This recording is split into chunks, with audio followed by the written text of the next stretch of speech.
Well, today on the Family Answer Man, we're answering your questions about issues that you face post-divorce from a biblical worldview on the Family Answer Man program. This is David Orgis, and I'm here with Dr. Mark Crosby, the Family Answer Man himself. This time is designed to answer questions commonly asked in both the counseling and church settings, and our goal is to answer general questions from a biblical worldview through the lens of our collective years of experience and education to help you, our listeners, have a stronger, healthier, and happier family. We want to say thank you today to the people at Winter's Air and Days Smokehouse and Specialty Meats for underwriting today's show. Winter's Air is located in Denham Springs and services the Denham Springs and surrounding areas, and Days Smokehouse is located at 35770 LA Highway 16, just north of Denham Springs. Now, this show is not a therapy session, and this is not specific advice to your situation. Mental health is a very serious issue. Family dynamics can be and often are very complicated and dynamic. So, for in-depth answers to your questions, we do encourage you to seek professional counsel specific to your unique circumstances. But we do hope that this episode of the Family Answer Man will encourage you and inspire you to make changes that will lead to a stronger, healthier, and happier family. Well, Dr. Mark, we are talking today about an issue that comes up, I think, around all holidays and probably all throughout the year, but especially during the holidays of blended families. Yes. And just the issues that are surrounding that and related to that. And is that something that you find pretty common? Yeah, I mean, the holidays are always a very exciting time, very wonderful time, very important time. And with the holidays comes lots of traditions. And when you blend a family, in many cases, you're blending traditions. And what begins to happen is the tradition that maybe the children had 2 or 3 years ago when their family was intact is now disrupted. And in some cases, one of the parents may want to try to continue that tradition and try to bring their new family into that tradition. And so that can be awkward. And that can be very stressful in some cases. And some families will choose to stop a tradition that may be very stressful and impactful upon the lives of the children. So there's a lot of issues that come up with the blended family around the holidays because of the traditions and because of the expectations that so many families have during this time of year. And trying to keep those or trying to change those or trying to create new traditions can be a struggle and challenge. Yeah, blended families can, like you said, a lot of moving parts can be a struggle and challenge, but especially during the holidays, there's a lot of heightened additional stress with that because of, like you said, those traditions that come in play. And of course, the next question is, who gets to see the children on Christmas Eve and who gets to see the children on Christmas Day? And who do the children want to see on Christmas Eve and who do the children want to see on Christmas Day? And that is a factor as well. And so there's a lot of concerns there and trying to juggle all the schedules and trying to juggle all of the traditions, and trying to juggle all of the other moving parts, as you said. It can be stressful for both parents and for the children, and depending on where the children are in their stage of development. Yeah. Maybe they're teenagers and they don't want to hang out with their parents. They want to hang out with their boyfriend or girlfriend, or they want to hang out with their friends, or maybe there's something special going on, maybe at a church or another organization they want to be a part of. And so there's, those dynamics as well. Yeah. Well, hopefully today we'll be able to answer some questions or to give some advice that helps in that area, in that regard. We do have our first question that's written into the Family Answer Man today. And again, if you're listening and want to have your question answered, we would love to answer those for you. You can contact us at familyanswerman@loumc.org. Again, that's familyanswerman@loumc.org. All right, so our first question that was written in today says, I am recently divorced, less than 6 months. I've started dating someone, and I feel like she is the one that I'm supposed to be with. My friends and family say that it is too soon. What do you think? Wow. Well, again, divorce impacts every area of our life. And so here's a person who has been divorced less than 6 months. And in most cases, especially with men, they often try to get back into the dating scene, if you will, very quickly. The reality is that because divorce impacts every area of our life, we have to be careful and cautious as to how well and how much we've healed since the divorce. Again, some of the areas that divorce will impact is our deepest relationships. Naturally, we've been married to someone, we have maybe children with this person, and so that's going to impact our life when we divorce them. Our finances are often impacted. We no longer have the same income that we once did when we were once married. Maybe child support and other factors financially come into play. Sometimes our spiritual and religious beliefs are challenged. People may look at us, differently now that we're divorced. They may not recognize or maybe believe that our testimony or what we used to believe about marriage and about forgiveness is as strong because of this situation that we're in. Our personal feeling of success or failure. There's a lot of people who feel like because they've divorced, they have failed in life. And for some, their physical well-being is impacted during a divorce. They may have, gastrointestinal problems. They may suffer from depression, etc., a lack of sleep. So the reality is divorce creates grief, and in many cases, when we're going through grief, we go through the grief cycle, and that's denial, anger, bargaining, and depression. That cycle round and round and round. So the point is that divorce is not just, the breakup in high school, where, you break up on Friday, you start dating someone else on Monday. It's much, deeper than that. It's much more traumatic than that. And again, it's traumatic because anything that disrupts our lives, anything that impacts our lives, especially in a very negative way, can be defined as traumatic. And so, again, one of the things we said earlier is that divorce impacts you and disrupts your finances. I mean, most divorces will cost about $15,000 per person. Wow. And that's on the low side. That includes legal fees. That includes, in some cases, a custody evaluation. That includes, in some cases, parenting coordination. That includes, in some cases, maybe even a trial and all that goes with that. And so legal fees can be very expensive in dealing with a divorce. It disrupts our relationships. When a marriage ends, your friends may not quite know how to interact with you. Because there's a fear if I interact with the husband, then I'm being disloyal to the wife. Or if I interact with the wife, I'm being disloyal to the husband. And so there's that strain and that stress upon a lot of relationships. As we said earlier, divorce sometimes impacts our spiritual beliefs. I can't believe, we didn't make it. I can't believe she didn't forgive me. I can't believe, we didn't have the love that we thought we had. I can't believe that we weren't able to be merciful to one another. And so it impacts our spiritual and religious beliefs. And also, again, we're traumatized over the failure that sometimes we feel. It sounds like there's a lot of room for doubt in that whole there is process of things that you were talking about of I can't believe this, I can't believe that, right. Questioning a lot of things. And you mentioned at the very beginning that sometimes we need time to heal. Right. And the reason why is because trauma, again, is a much larger factor in divorce than we realize. Many of my colleagues seem to believe that years from now, when we look back on the last 25 to 50 years of this era, that we will see and discover, especially in the area of divorce, just how mentally stressful divorce really is on a person, just how traumatic divorce is on a person. And sometimes we forget that, maybe as friends or colleagues or family members, how, again, traumatic divorce really is. And so because of that trauma, that level of trauma, healing needs to occur. And here's the point, here's where we're going. If a person does not heal well, they will not do well in the next relationship. Say that again. If a person does not heal well, then they will not do well in the next relationship. And that's why I'm assuming some of this individual's friends and family members are cautioning this person who wrote this question, to take it slowly in getting into another relationship. He's been divorced only 6 months. He's now in a relationship. He seems to believe, hey, she's the one, she's the person. I found my soulmate. I hear that often.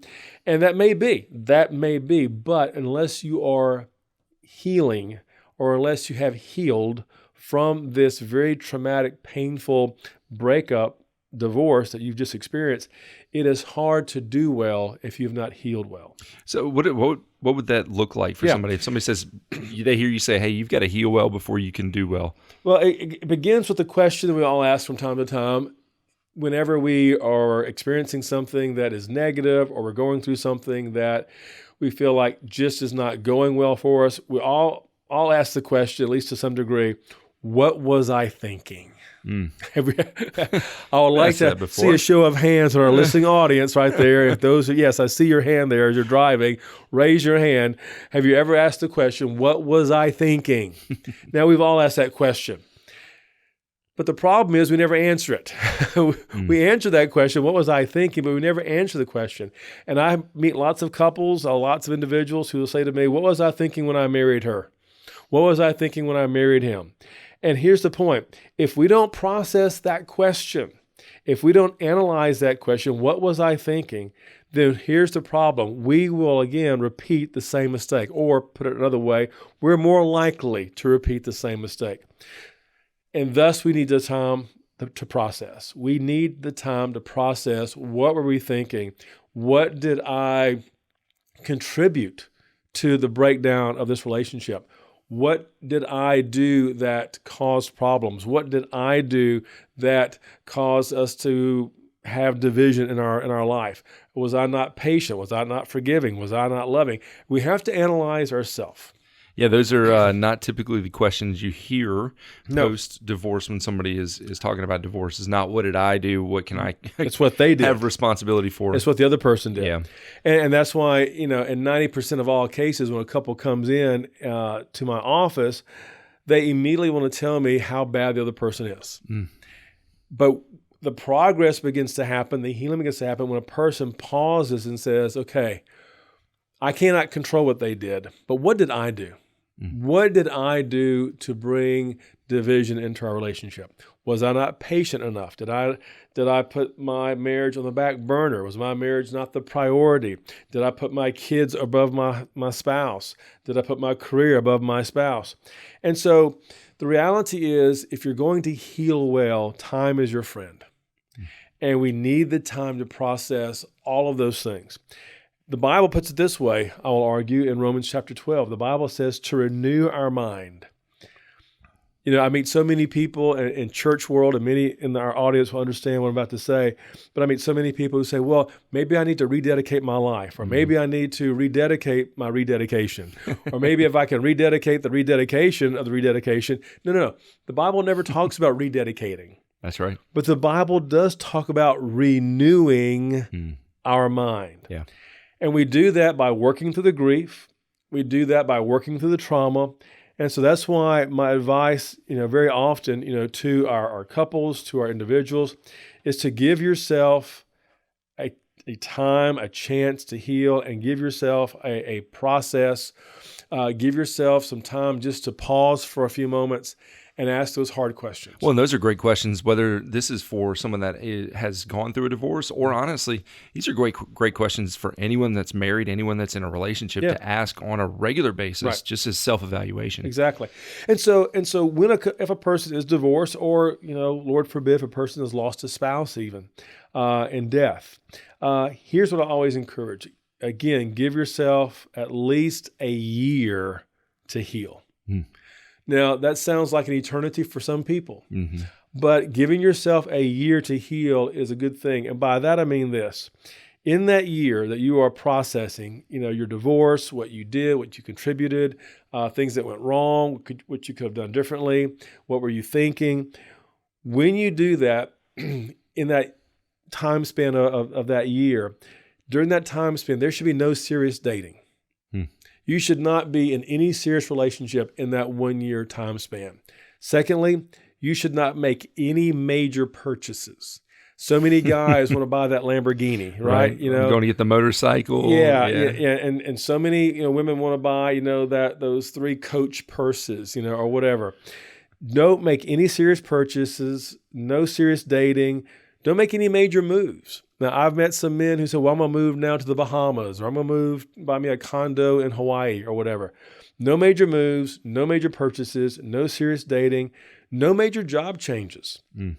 So many times a person will try to get that promotion. They'll try to apply for that upper level management job that maybe they're not ready for. No major investments. Don't invest a lot of time and energy in a doctoral program. Don't go back to college and go back to law school. This is not the time to do that. No major investments, no major job changes, no major moves, no major purchases, and no serious dating. In other words, allow yourself some time to heal. So with that said, all those things, hey, avoid, like you said, serious purchases, major moves, job changes, education. Why is that so key? Because if you get involved in any of these things and you're not healed, then these areas are going to be so overwhelming. And the chances are very high you're going to fail again. It's kind of like if you love to run and you run marathons, for example. God bless you if you do that, okay? But let's say you love to run and one day you're running and you twist your ankle and it's a really bad sprain. And you have a marathon coming up in a week. And you try running on a really bad ankle. Yeah, it's going to be disastrous. It's going to be disastrous for you. Your ankle's not going to heal well. You're not going to finish the race. And you're going to feel like even more of a failure, and the pain's going to be even greater. Well, and possibly have long-term damage that comes from that. Exactly. So again, you want that year between the time you divorce, the time you get involved in a relationship or make a move or major purchase, whatever. You want a year to heal so that you're thinking clearly, you're thinking better, you're thinking more rationally, more responsibly. Because again, we can everybody in this listening audience, all know of someone who went through a divorce or who lost a spouse that immediately got into something or got involved with someone they never should have. So those are the things that we shouldn't do. What are things that people should do? Well, what we should do is this. Again, we should ask ourselves as we are renewing our mind, ask ourselves again, and maybe this is done through therapy, maybe this is done with your pastor, maybe this is done with a good friend, maybe this is done at a retreat, but ask yourself, okay, what are some of the things that you've noticed about me, seen in my life, whatever, that really doesn't work? Maybe, a person has a hot temper. Maybe a person has a hard time forgiving. Maybe a person is very vengeful. Maybe a person has an addiction problem. Maybe it's an addiction, maybe to work even, or to something along those lines. Ask, and be open to help me to scrape this off. I know nothing about refinishing furniture or anything like that. But every time someone tells me they refinished their furniture or they painted their house, there's one thing they all do. They scrape off the old. Yes, indeed. They scrape off the old before they put on the new. Because if you don't, you're going to have a problem. Yeah. And so it is with our lives. If you don't scrape off some of the old stuff, the old habits, the old addictions, the old temperament, the old, vocabulary, if you will.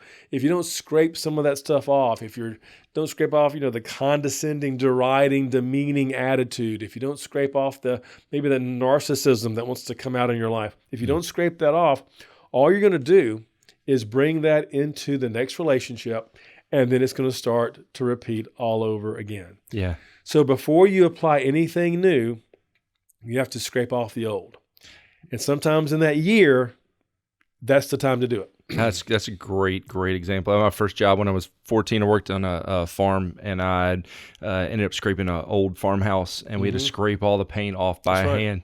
And that was the lesson that I learned was if we paint over this, it's going to bubble up, and it's still there, and it's going to cause damage. Exactly. That's why, again, unfortunately, the research makes it pretty clear that second marriages have a 60% chance, so 70% chance of ending, as opposed to the first marriage that has a 50% chance of ending. And the reason for that is we've never scraped off the old habits, the old ways. And if you don't, then your next relationship is going to struggle because you never processed the question, what was I thinking? You never scraped off the old ways. And so, again, experience does you no good until it has been processed. Ooh, that's a good one. Experience does you no good. It only makes you older. Okay, unless it has been processed. Yeah. I had a martial arts instructor years ago make this statement. He said, "Practice doesn't make perfect." Now we've heard that all our life, right? Practice makes perfect. Yes, yeah. He said, "No, perfect practice makes perfect. That's right. If you do the wrong thing over and over, you keep doing the wrong thing. Exactly. Yeah. So practice, he said, never makes perfect, but perfect practice makes perfect. And so it is with this. Experience does you no good until it's processed.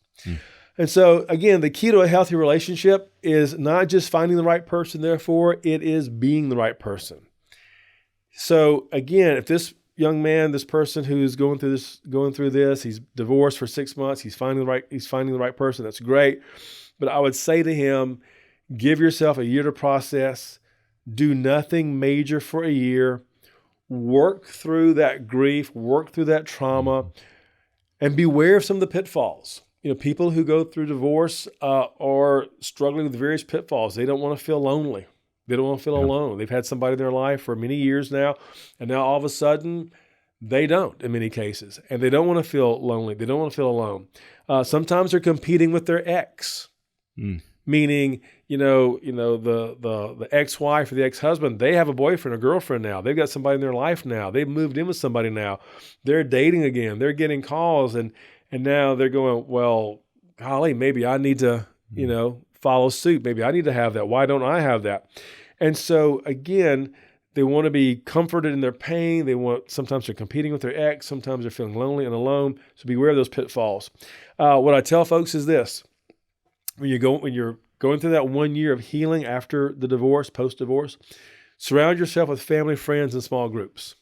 Surround yourself with those siblings or those cousins or those friends or that small group that has been there for you over the years. Number 2, there is no shame in going into therapy. That's right.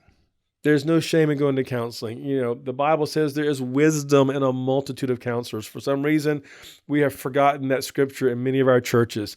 Pastors, if you're listening, it's okay to preach on that. There is wisdom in a multitude of counselors. And not only that, but pour into yourself into being a better version of you. Yeah.